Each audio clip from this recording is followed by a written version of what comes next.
and break onto the ridge. We're finally getting close to the summit. That's it, in the background.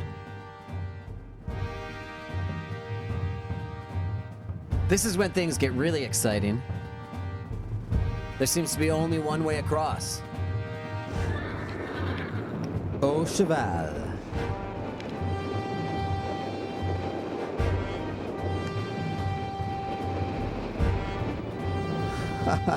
Is this for real?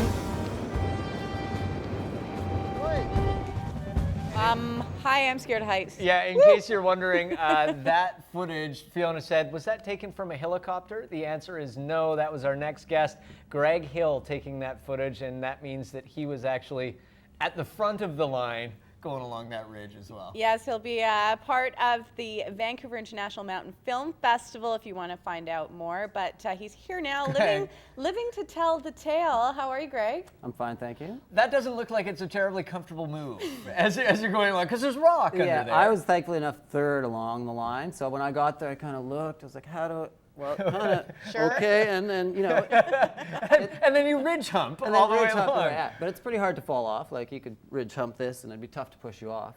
Oh, well, we won't demonstrate, but where Let's were get you? Brendan Fletcher back in here. Where were you guys exactly? Where was that? That's in the Selkirks, right near Revelstoke, and on the way to Mount Dawson, the second highest peak in, Okay, in when the people Selkirks. ask you what you do, how do you describe what you do and ski mountaineering? It's a tough one. Yeah. Basically, I just say that I'm a passionate backcountry skier who now gets out and films what we do and just try to share my passion with everybody else through the video, I guess.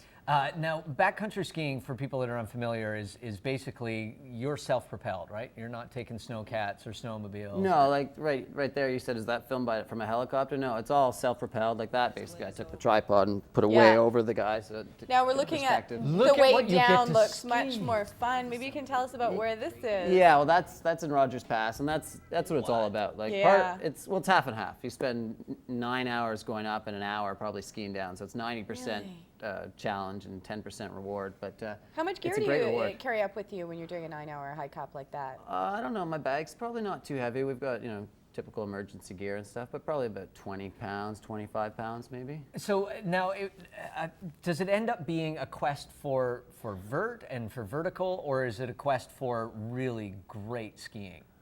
Hopefully you can combine the two. For years I was obsessed with vertical, there's no doubt. Okay, I'd look at and my watch and I try was going to say, and by obsessed, just to sort of freak people out a little bit, give us some stats. What's the most vertical up? you've done Yeah, in a well, day? when we talk vertical, we talk in one direction. You don't add It the only two. counts It when only you're going counts when you up. go up. So basically, in 23 hours, I toured 50,000 feet. So sort of 15 kilometers straight up and then Kidding straight me. down in 23 hours. So that's what I mean by obsessed. But Wow. Is there any sort of record for this? that kind of was thing? that was a record at the time, as far as we knew. It was a world record. We looked through it, and Yeah. there's nobody that's done it. But and do you enjoy the skiing? I mean, when you're on that quest for vertical and you're just thinking about getting as much in a day as you can, are you enjoying the ski down? or oh are you yeah, just the trying ski to down's bomb your it? reward. You gotta. You gotta enjoy it as you go. I mean, the up is fun in its own way, but really you're going for the powder descent. There's Now, no how doubt. do you decide where you're going to tackle, where you're going to go up? You're looking for fresh powder. You're in the back country. Of course, you take all the safety precautions one must Yeah, take. of course. Of course. But how do you decide what your route's going to be? Well, safety first. Yeah. We always try to take the safest way up. But basically, if we're not in the middle in Revelstoke, I'm situated in the Columbia Mountains, so we've got mountains 50 kilometers in either direction, and basically I've been trying to ski them all of them. So if I haven't skied something, that'll probably be on the list. Is That'll be the anything motivation. unskiable in your opinion? Or Oh, definitely. Yeah? There's a lot of stuff that's unskiable. like what?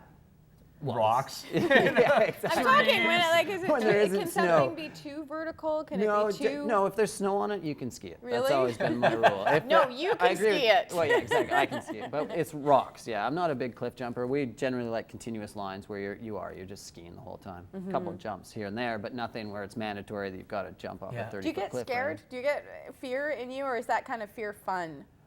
I think those that do it, we like the fear. There's no doubt.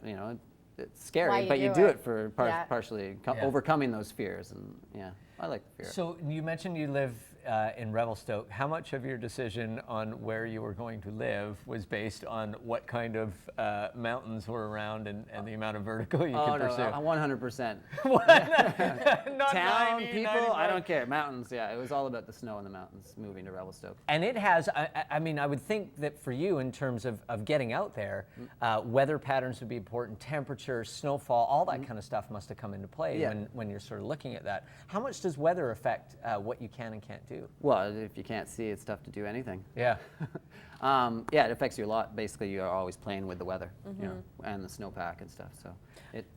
And what are you going to be doing at the film festival? You're going to be doing a slideshow and talk and that sort of Yeah, thing? I'm going to take them through basically the evolution of myself from mountain boy to now, I guess, mountain man, and kind of just show them what I learned and Yeah. where I went along the way. Did it start in sort of small steps for you? I mean, because people must come to the presentation, see the slides, and be so inspired that, I want to have that experience and go up there and be able to do this kind of stuff. So for you, did it start with that inspiration and then just keep on going? Yeah, I think so.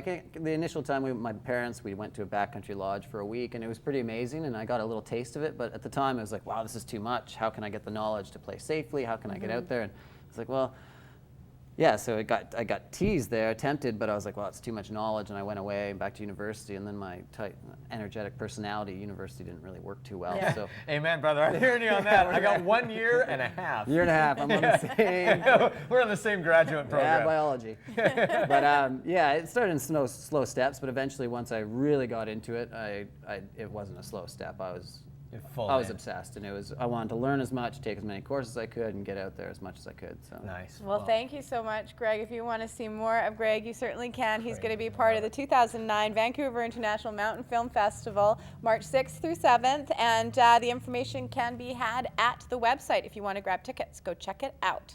Nice. I want a little bit of that sickness in my life. That's what I like. Beautiful stuff. We're going to take a break, and when we come back, we're going to be talking about and watching, actually, specifically, the Avatar Circus Project right after this beautiful performance. Be right back. You can join me again if you want. Yeah, remember last time? There we go.